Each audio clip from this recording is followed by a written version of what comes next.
Babak baru kasus dugaan ijazah palsu yang menyeret nama mantan Presiden Joko Widodo akhirnya memasuki fase paling krusial.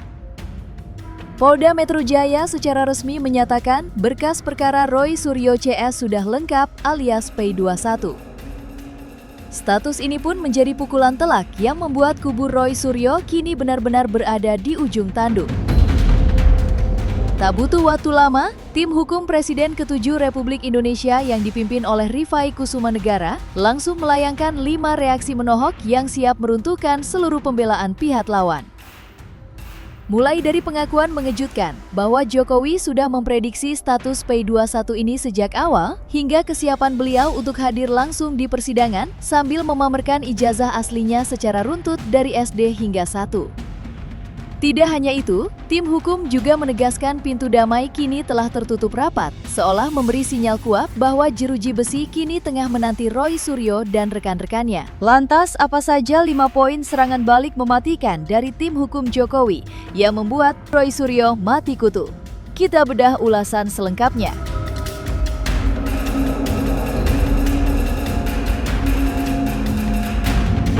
Di Reskrimum Polda Metro Jaya, Kombes Polisi Iman Imanuddin secara mengejutkan mengonfirmasi bahwa berkas perkara Roy Suryo CS kini sudah dinyatakan lengkap alias P21 oleh Kejaksaan. Alhamdulillah jaksa sampai dengan hari ini sudah menyatakan bahwa berkas perkara yang kami kirimkan ke Kejaksaan Tinggi DKI tidak memerlukan lagi pemenuhan atas kekurangan-kekurangan yang kemarin sudah kami penuhi, sehingga kami saat ini sedang berkoordinasi untuk melimpahkan pertanggungjawaban barang bukti dan para tersangka tersebut. Kabar lolosnya kasus ini ke tahap persidangan sontak membuat publik geger. Namun anehnya, kubu korban justru sama sekali tidak terkejut. Melalui kuasa hukumnya, Rifai Kusumanegara, mantan Presiden Joko Widodo dengan tenang mengungkap sebuah fakta menohok. Jokowi ternyata sudah memprediksi sejak awal bahwa seluruh tudingan Roy Suryo CS akan memenuhi unsur pidana dan berakhir di tangan hakim pengadilan. Ketika pihak kepolisian sudah mengetuk palu P21 dan prediksi Jokowi terbukti jitu, akankah ini menjadi akhir dari pelarian argumen Roy Suryo CS? Lalu, apa langkah mematikan berikutnya yang sudah disiapkan tim hukum Jokowi di ruang sidang nanti? Kami memang sejak awal berpandangan bahwa penyidik telah bekerja maksimal dan jika jaksa konsisten dengan petunjuknya, maka seiring dengan penyerahan seluruh kelengkapan tambahan-tambahan dari petunjuk yang sudah diserahkan penyidik, kami memang meyakini jaksa akan menerima berkas ini atau dalam bahasa awam disebut P21. Sehingga buat kami keputusan P21 ini memang sesuatu yang sudah kami prediksi. Ya, mengenai kabar P21 ini memang tadi setelah muncul di banyak berita, saya juga sudah share ini ke pihak Pak Jokowi, baik melalui ajudannya, bahwa ada statement di beberapa media, Polda sudah mengumumkan secara resmi bahwa perkara ini sudah dinyatakan P21 oleh jaksa, bahkan saat ini sedang berkoordinasi untuk segera melimpahkan tersangka dan barang bukti ke pihak kejaksaan ya. Nah, bahwa setiap orang ya, tentunya pada saat dia difitnah, dihina, apalagi secara bertubi-tubi, bahkan hampir tiap hari itu dilakukan, tentunya sedikit banyaknya beliau juga ya terasa terganggu. Sekalipun juga saya memahami beliau ini kan orang yang cukup penyabar juga, jadi artinya beliau juga tidak terlalu bereaksi ya, dan menyerahkan semua kepada proses hukum. Bahwa hari ini proses hukum itu sudah lebih ada kemajuan, tapi juga ini sesuai dengan harapan kita bersama, karena memang kita ingin dengan laporan polisi ini, pertama, nama baik Pak Jokowi bisa dipulihkan, kedua, bahwa ijazah ini benar adanya, dan ketiga, bahwa Pak Jokowi ini adalah memang korban fitnah dari apa yang dilakukan para tersangka selama ini.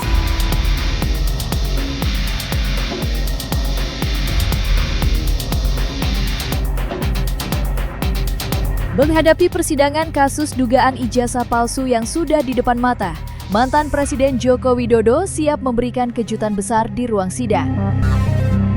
Melalui kuasa hukumnya, Rifai Kusumanegara, sebuah penegasan mengejutkan keluar. Jokowi menyatakan dirinya sangat siap untuk hadir langsung secara fisik di hadapan majelis hakim. Tidak tanggung-tanggung, demi mematahkan seluruh tudingan miring yang selama ini berembus, Jokowi bakal memboyong dan memamerkan langsung seluruh dokumen ijazah aslinya secara runtut. Mulai dari tingkat sekolah dasar, SMP, SMA, hingga jenjang strata 1 dari Universitas Gadjah Mada. Kesiapan sang mantan presiden membawa bukti autentik ini seolah menjadi genderang perang hukum yang siap meruntuhkan seluruh argumen lawan. Lantas, siapkah Roy Suryo CS berhadapan langsung dengan Jokowi dan bukti ijazah aslinya di meja hijau?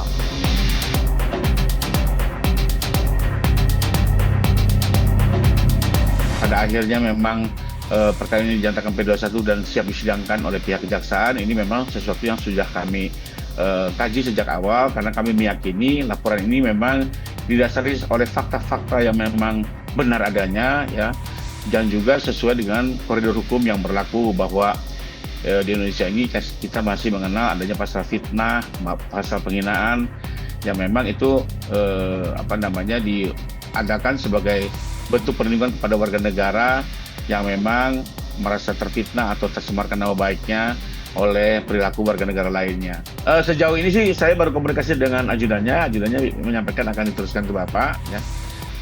Tapi memang kalau buat kami sih 3 minggu yang lalu kan kami juga sempat bertemu ke Bapak. Bahkan kami juga sudah memberikan satu pandangan-pandangan jika misalnya ini P21 apa saja yang perlu dipersiapkan, dan beliau juga sudah mempersiapkan diri. Termasuk komit akan hadir ke sidang dan menunjukkan ijazahnya baik dari SD, SMP maupun SMA dan S1 ke muka publik di dalam forum yang tepat.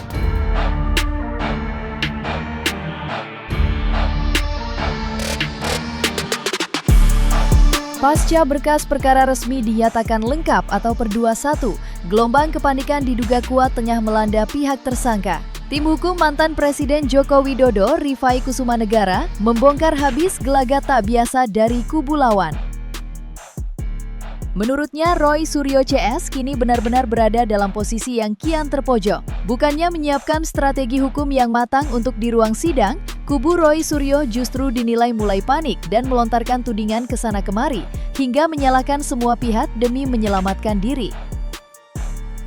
Tim hukum menilai, aksi lempar kesalahan ini menjadi bukti nyata sebuah keputusasaan karena argumen dugaan ijazah palsu yang mereka gaungkan sudah skakmat dan tidak bisa dipertahankan lagi. Seperti apa kepanikan kubu lawan yang dibongkar habis oleh tim hukum Jokowi?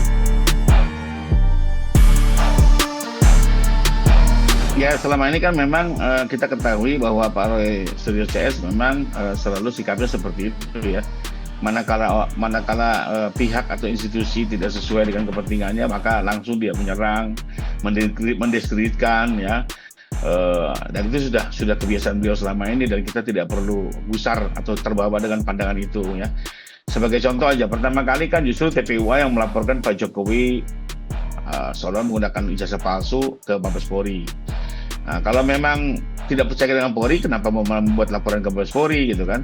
Nah, lalu pada saat Mabes Polri sudah melakukan serangkaian penyelidikan, bahkan melakukan pengujian di lapor, ternyata ijazah ini asli dan dihentikan penyelidikan, lalu diserang Mabes Polri-nya, kan begitu. Jadi sudah seperti itu. Lalu gak lama lagi mereka curhat meminta perlindungan ke Komnas HAM, Ombudsman, ya, ke Kompolnas, ya. Nah, pada saat ketiga institusi ini juga ke DPR juga pada saat kalau yang DPR saya nggak begitu, tapi kalau yang 3 institusi ini kan beliau sudah bersurat segala macam, Komnas HAM, Ombudsman, sama Kompolnas. Ternyata oleh 3 institusi ini tidak digubris, ya. Nah, mulai menyerang, ada apa ini Komnas HAM, kok tidak berpihak, apa segala macam. Ya, kembali lagi itu sudah biasa, ya. Bayangkan Komnas HAM, Ombudsman, Kompolnas aja dituduh yang tidak-tidak. Nah, sekarang masuk lagi ada laporan di Polda disalah-salahkan. Nah, sekarang kejaksaan sudah menyatakan P21, nanti kejaksaan pun akan disalah-salahkan. Jangankan itu, nanti pada saat nanti hakim pengadilan pun memvonis misalnya, tidak mendahului, ya, pasti mereka akan salah-salahkan. Intinya selalu mereka akan mencoba membangun narasi, membangun framing seperti itu, ya. bahwa hanya mereka yang benar, semua orang salah ya di seluruh lapisan dunia ini gitu ya. Bahkan saya kadang bercanda nih sama ada satu host di TV lain.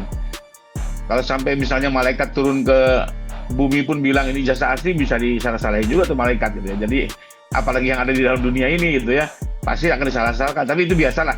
Semua orang memang dalam konteks berhadapan dengan hukum, apalagi sudah dalam keadaan terpojok, pasti salah satu cara bertanya adalah menyalah-nyalakan semua pihak.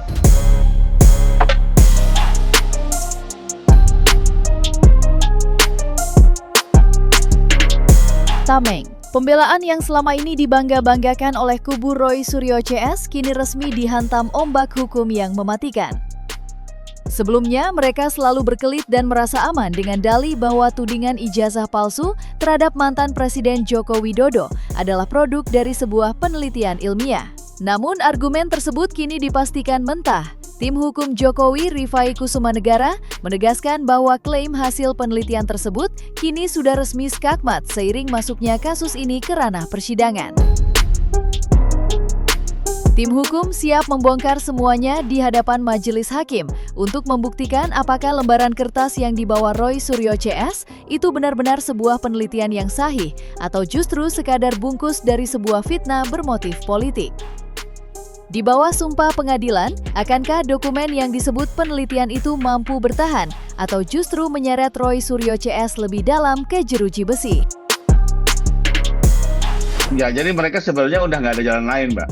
Mereka harus mempertahankan itu bahwa seolah-olah sebagai bagian dari penelitian.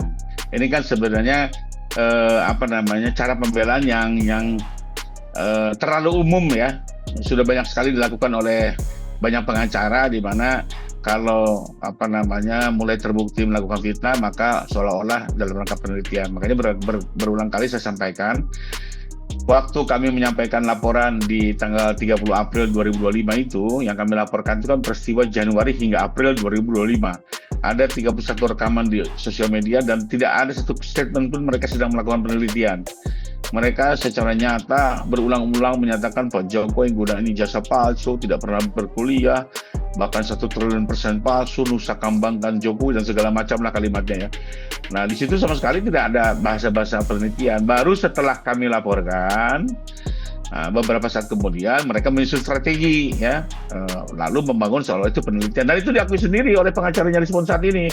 Mereka bilang justru dia yang melemparkan ide penelitian itu gitu ya. Jadi ini semua terkuak pada akhirnya gitu bahwa mereka tidak dalam penelitian dan ini menggunakan isu ini hanya untuk sebagai pembelaan diri yang sebenarnya kita tahu lah bersama atau betul Pak Roy ini peneliti. Semua orang tahu dia politikus kok, dari mana penelitinya kan begitu. Dalam keadaan terpojok seperti ini ya memang mereka harus tetap bertahan soal penelitian karena kalau mereka sekarang meralat ya tersempurna gitu ya tindakan fitnahnya gitu. Jadi ya biarkanlah mereka berupaya itu kita hormati saja sebagai upaya pembelaan, tapi saya meyakini betul baik jaksa apalagi para hakim ya, mereka sudah sangat pengalaman lah dengan cara-cara pembelaan yang dalam tanda kutip dipaksakan. Itu hakim-hakim itu sudah pengalaman ya, mereka bisa melihat mana pembelaan yang berbobot, mana pembelaan yang mengada-ngada, dan nanti kita lihat hakim bagaimana pandangannya dengan argumen-argumen yang mereka bangun selama ini.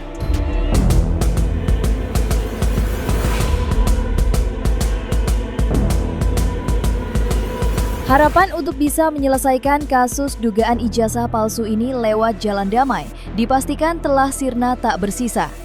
Secara mengejutkan, kuasa hukum mantan Presiden Joko Widodo, Rifai Kusumanegara, langsung mengambil sikap super tegas. Pihak korban secara resmi menutup rapat-rapat peluang keadilan restoratif atau restoratif justice bagi para tersangka.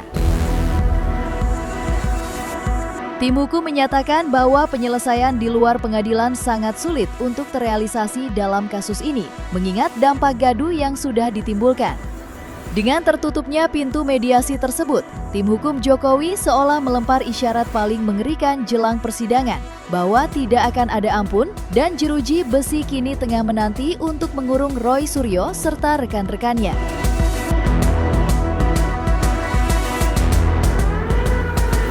Ya kembali lagi sebenarnya kalau Pak Jokowi kan sangat mengharapkan mereka-mereka yang selama ini memfitnah beliau bisa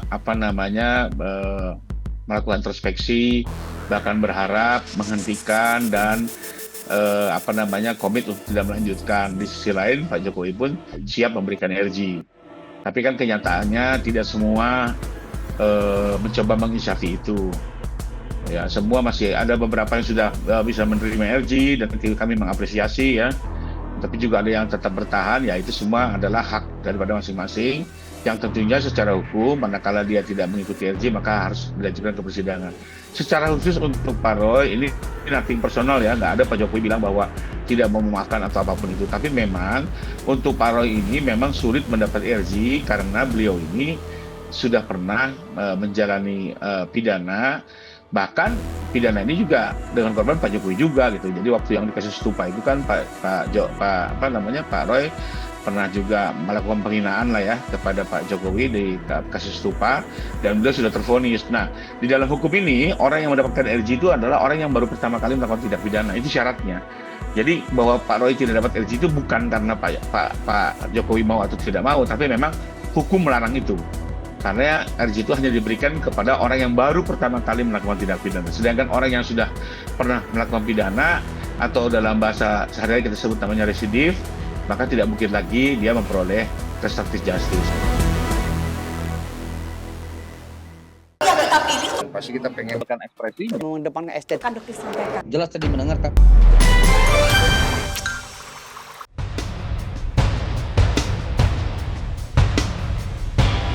Dan jangan lupa untuk like, subscribe dan juga share channel YouTube Cumi Cumi.